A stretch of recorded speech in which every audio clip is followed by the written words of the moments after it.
Okay, welcome to our Coach Journeyman series in College Football 26. This is the first series that I'm going to put together for this new game. I hope you guys really enjoy it. What we're going to do is start out at a small school, as you can see here, Missouri State. We're going to be an offensive coordinator, and our goal will be to have some success and get hired as a head coach at a bigger school later on. I hope you guys enjoy.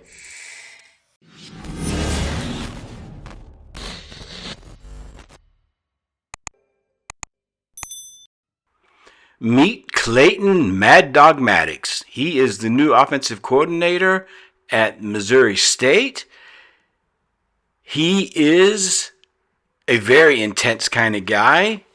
He's a nerd for college football. He's great at tactics. He's not going to be much of a recruiter because of his intense personality and proclivity to nerve out over tactics. So he's going to, if he ever makes head coach, his goal is going to be to hire coordinators who are good at recruiting to make up for that lack of ability in his own toolbox, and see if he can bring in great recruits that he can then push to their maximum ability through his motivation and his tactical knowledge. So let's see how things work out for him.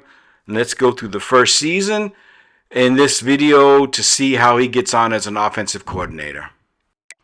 As you can see here, I've doing a few setting changes. I'm playing on Heisman, of course, with 7-minute quarters, and I've turned auto progression for the players off. I want to do that myself, and the progression penalty of 25% I have taken down to 0. I think that's a ridiculous thing to turn up just because a person wants to progress his players on his own.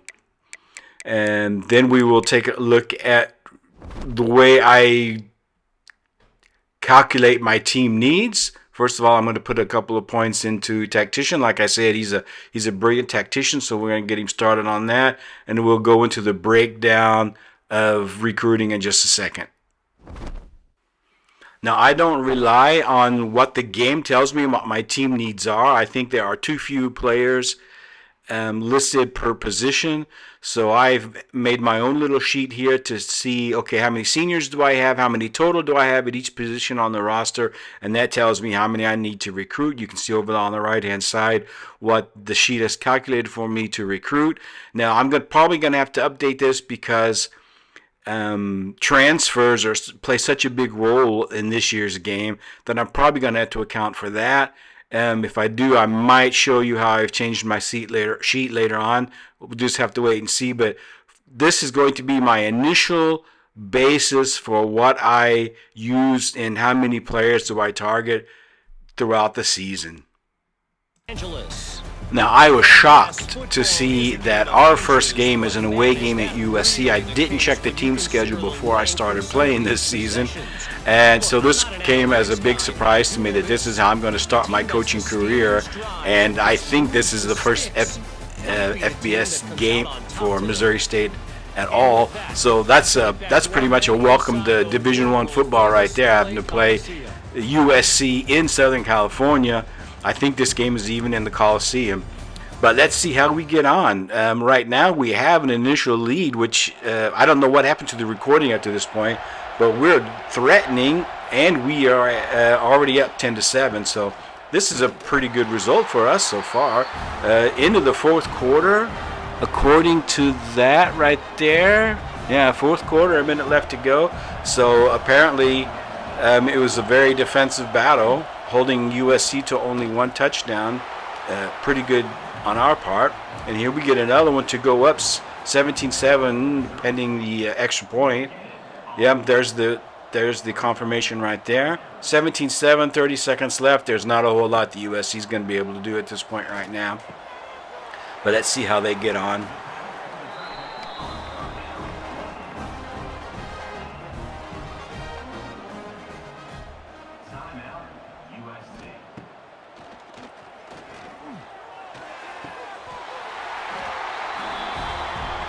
Yeah, you can't expect to keep USC out of the end zone that often.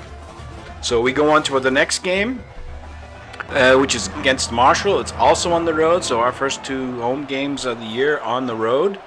We're already up 3-0, and let's see what can happen here. Oh, nice pass into the corner of the end zone. Like that.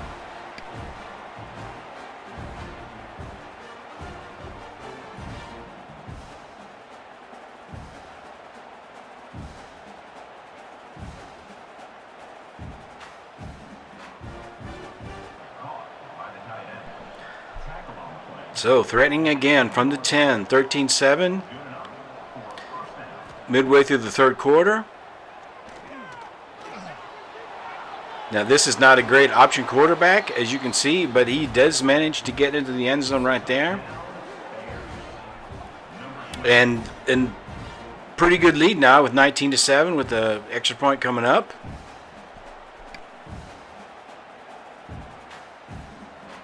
Could it be that we start our new season 2-0? And we certainly do. End up winning 29-10. Gotta like that.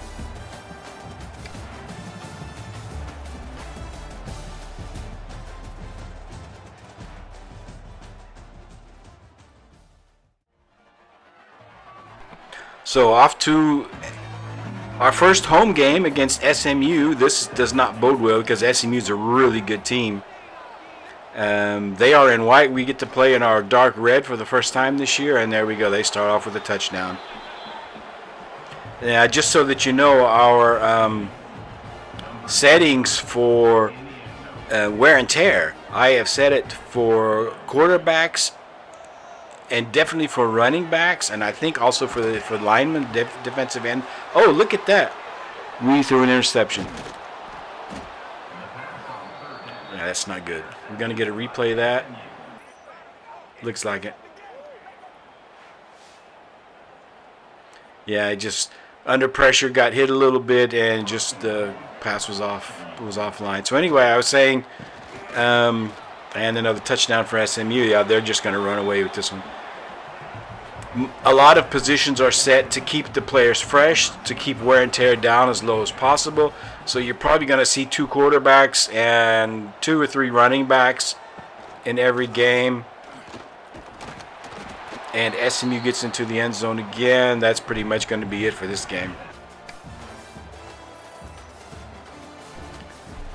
We made a good push in the fourth quarter, but it was still not enough. We still lost by 2 touchdowns. Now we're off to FCS Southeast, so this should be an easy win for us. Let's see how we get on. End of the first quarter. Nice long pass into the end zone and for a touchdown.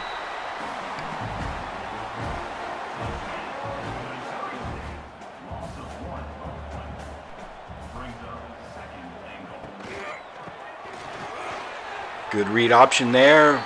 Pretty much untouched up the middle with the running back. He's my best running back. In fact, he's the highest rated player on my team, that number 2 running back.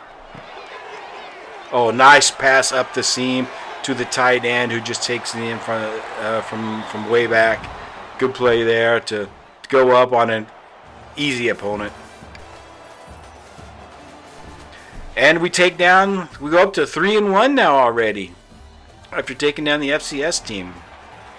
Now another home game against Western Kentucky. This should be a good game. We're evenly matched.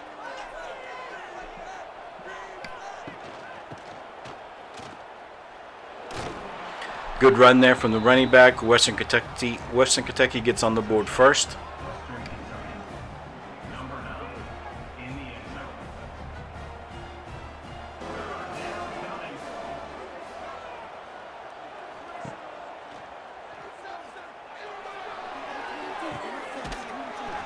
That was a nice pass by Western Kentucky. Roll out to his left as a right-handed quarterback. Tough throw to make, and he did a good job there.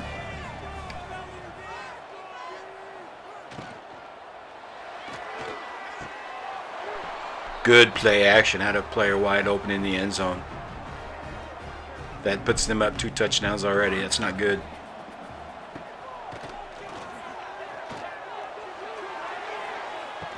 Oh, it put up a 50-50 ball in the back corner of the end zone, and my guy came down with it. You got to love that. Cut into that lead.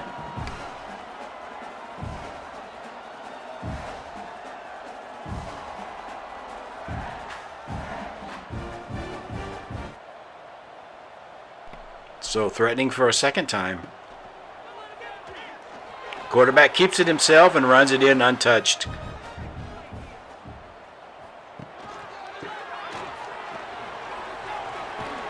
Now, I don't know why we only have 11 points. I thought that was our second touchdown. Apparently I missed something. So now it's 18-17, slim lead, 6 minutes left to go in the game. And nice seam pass into the end zone for a touchdown to extend the lead, pending the extra point at 8 points.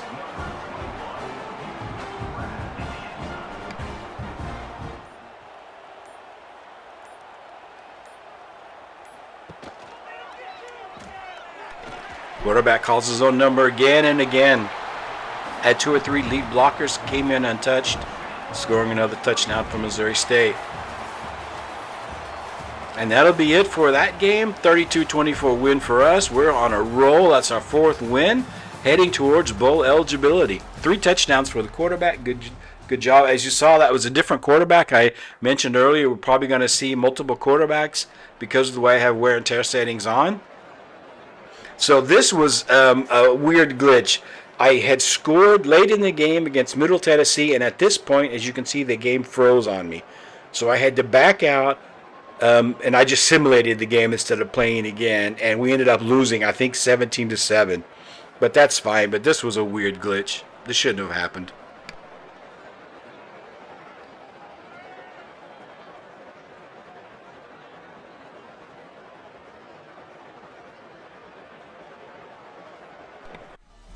Now on to the next game. New Mexico State, they're quite a bit weaker than we are, but we are on the road, so this might not be a very easy game. We'll have to wait and see. Starting quarterback is back in. He scrambled up the middle on his own to score a touchdown, so that looks good for us. Bodes well for the rest of the game. Now here's the New Mexico State with the ball. Deep pass to an open receiver. Oh, no, that's us. That's us. Sorry, I thought we were at home again. No, that's us on the road. Good job there. Yeah, this is going to be a blowout, I think.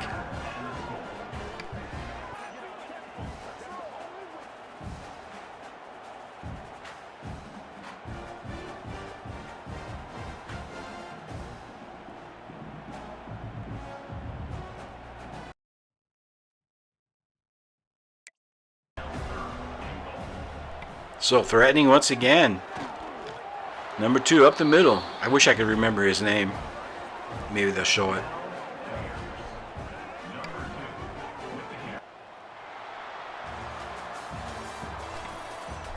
And that ends it. That's a big win for us, 48-10. On the road, you gotta like that. So here I had another game that froze. It's always after a touchdown from my team in the 4th quarter. It froze, so the same way I backed out of the game and just simmed this game. We ended up winning this one, so we got fortunate there.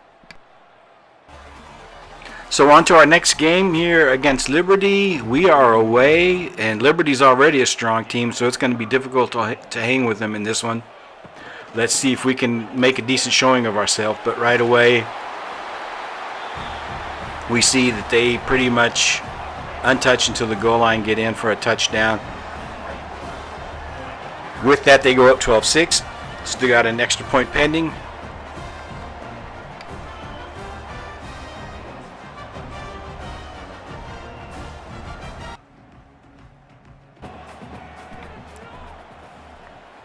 Once again, just on the edge of the red zone. Nice run up the middle. Good blocking, good vision by the running back, and he's able to take it in for another score. Yeah, this does not look good for us today.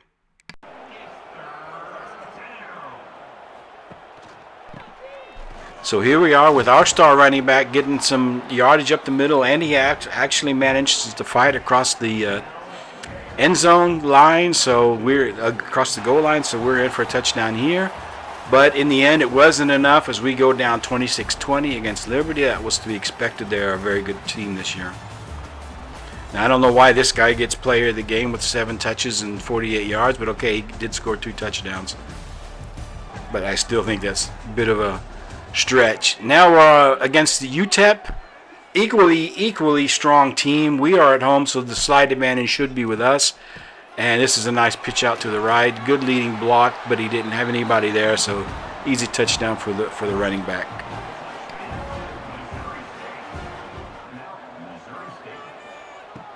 So now 2020 with a minute to go in the game, UTEP managed to come in over the left side and get a touchdown to go up by a touchdown with still a minute left. Let's see if Missouri State can get something going and take this game maybe to overtime. But that is not the case. We go down 27-20. And we get our first commit, 3-star wide receiver. You gotta like seeing that. 3 stars, got a 2-star cornerback, but we do have a big need for corners. So next game against Kennesaw. Kennesaw is much better in 26 than they were in 25. So this is going to be a difficult game, especially since we're on the road again. Quarterback keeper, going to get a long gain, a lot of green in front of him.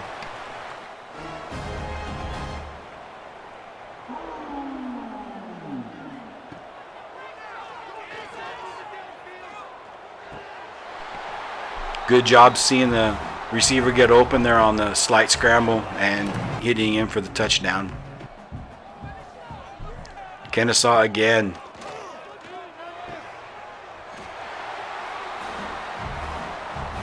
Another touchdown. Now, I thought that was the 3rd touchdown, but I've only got a 14 points on the board for him. I don't know what's happening here, but hey, sometimes I mess things up while recording.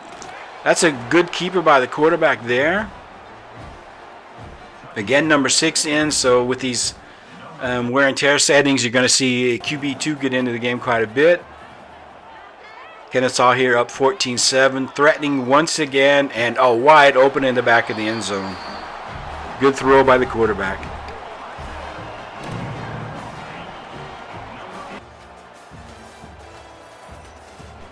And Kennesaw gets things taken care of. They beat us 28-14. Didn't have a whole lot of yards, but managed to throw for 4 touchdowns, and I guess at the end of the day, that's all that matters. And another 3-star another defensive back, this time 3-star strong safety, something we really need as we move on to our game against Louisiana Tech.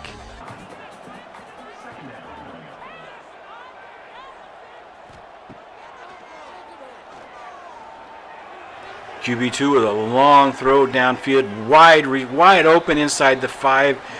Looks like he made a possession catch because he didn't get into the end zone, but he gets down to, looks like the 1. Let's see if we can punch it in from there.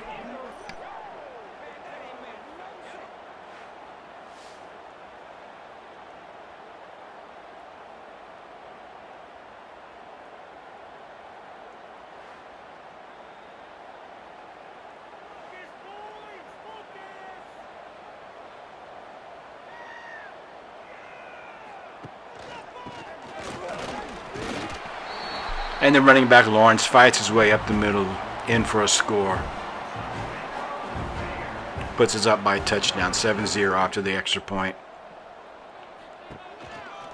Inside the 10 once again, quarterback keeper around the right side, untouched into the end zone.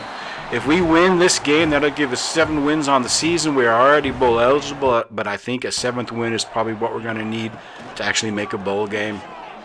Again, number 6 gets a great block from the tight end up there on the goal line, allows him to get in over the left side into the touchdown once again, into the end zone once again. Puts us up by 3 touchdowns. Yeah, it's a no-brainer. We end up winning 30-3. Good job for Missouri State on that game.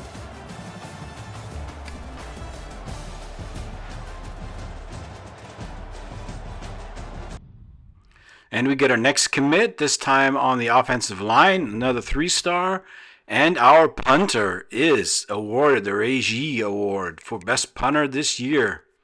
So now this is where things get interesting. Let's take a look at our job offers. We have Fresno State head coach offer. Goal is to win 7 games, and we accepted that contract. So we will be moving on from Missouri State at the end of this season. I gotta love that.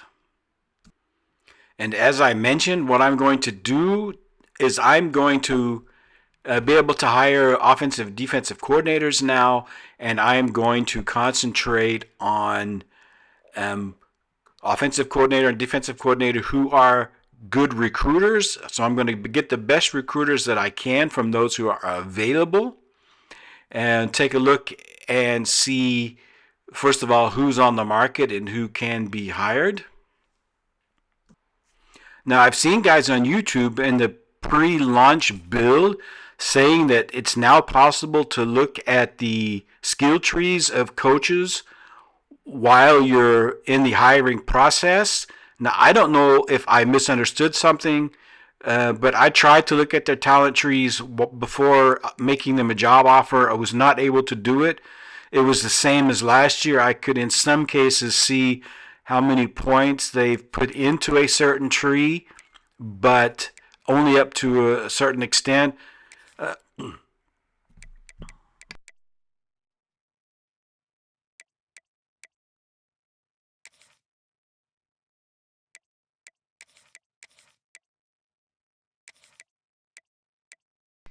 For instance, if I go into the recruiter tree, somebody who has less than 50 points, I can see how many they put up or put into that tree. As you see, a lot of these guys haven't even unlocked the tree yet. So all I can do now before I make my offer is just get my best estimation as to who has put the most points into the recruiter tree and then make them a job offer. And a lot of these guys are being chased by a lot of teams, so I don't know how easily I'm going to be able to get these guys to come work for me at Fresno State, but it's going to be interesting to see how this works in college football 26.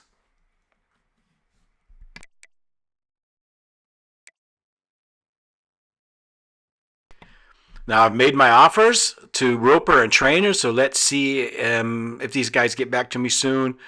And now we will move on to the bowl game, our last game as Missouri State head coach.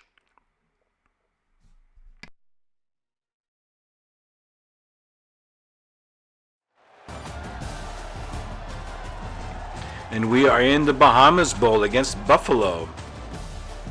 If you're going to play in a bowl game, I can't think of a nicer place to do it than in the Bahamas.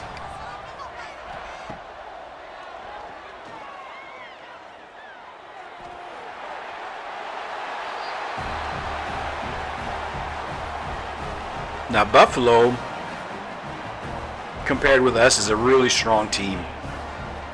And that is one of the great things about this college football 26 is that the parity amongst the teams or between the teams is much greater than it was last year. That means that even lower ranked teams like Missouri State and Buffalo, even though Buffalo, in quotes, air quotes, a weaker team is, they're still much stronger than a Missouri State, for instance. So the teams really feel like they play within their rankings in the league as a total.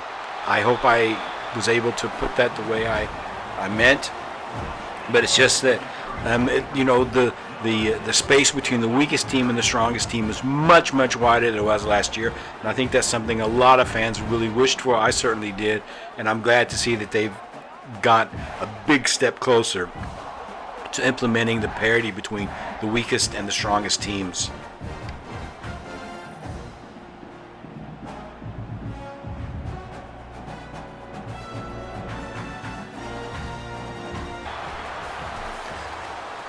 And with that said, Buffalo shown that they are the better team. They win the Bahamas Bowl 23-13, but it's still nothing to be ashamed of. We made a bowl game in our first year as an FBS team. So congratulations to Missouri State on that one.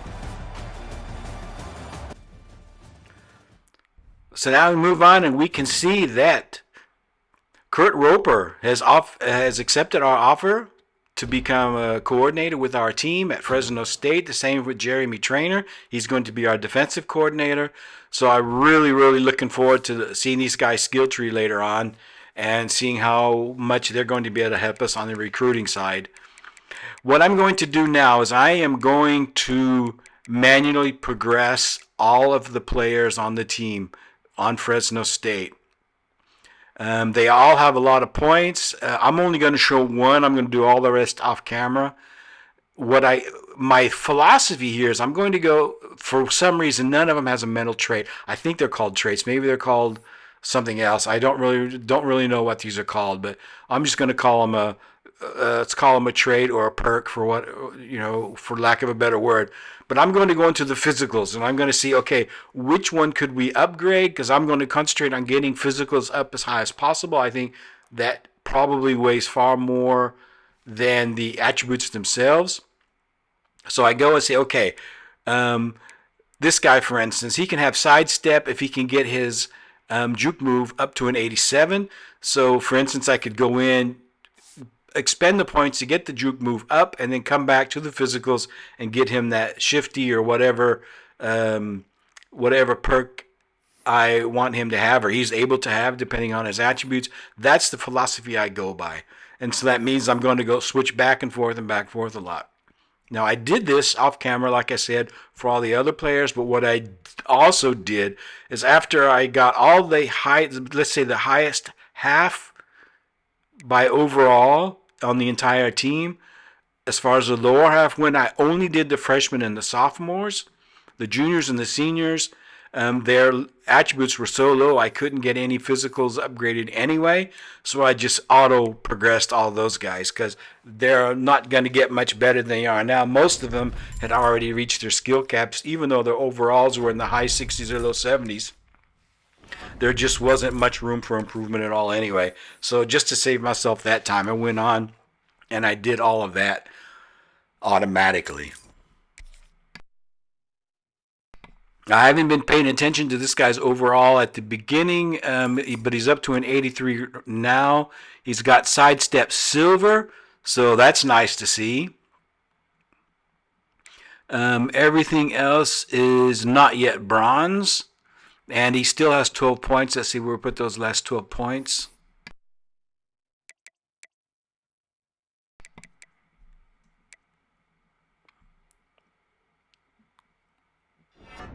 Yeah, there you go. 5 points in elusiveness. We could probably put in another 5. Shifty. I can do. Oh, now he has enough to get shifty. No, now this is another thing. I think this is a bug. They'll probably patch this later on. But a lot of times there's not the lock symbol next to a physical, but you can't upgrade it anyway. You have the coins to do it, but he doesn't have the attributes. And this always happens if there are two minimum requirements. You see here, he's got the first one met, but not the second one. And the lock should still be there because he doesn't have the second one yet.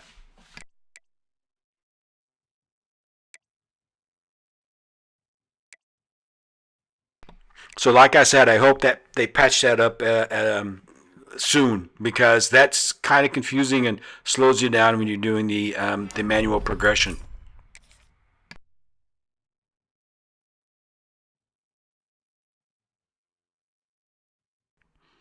And that's going to be it for this first episode of this series. Thanks you guys. Thank you guys for tuning in. I hope you enjoyed seeing our first season as an offensive coordinator at Missouri State. Next season, as you saw, we will be the head coach at Fresno State. So tune in to episode 2, see how we get our season started there. We'll set up our recruiting board, play our first game of the season. We'll show extended highlights of that first game. We're not going to chop it up like we did this offensive coordinator season as a head coach. We're going to put more emphasis on a game-by-game episode build. So thank you guys for being here. Tune in next time, see how we get on with Fresno State. Looking forward to checking out those recruiting pipelines. Probably have some good pipelines in Southern California and Arizona, perhaps in Northern California as well. So thank you guys. Have a wonderful day, and we'll see you next time.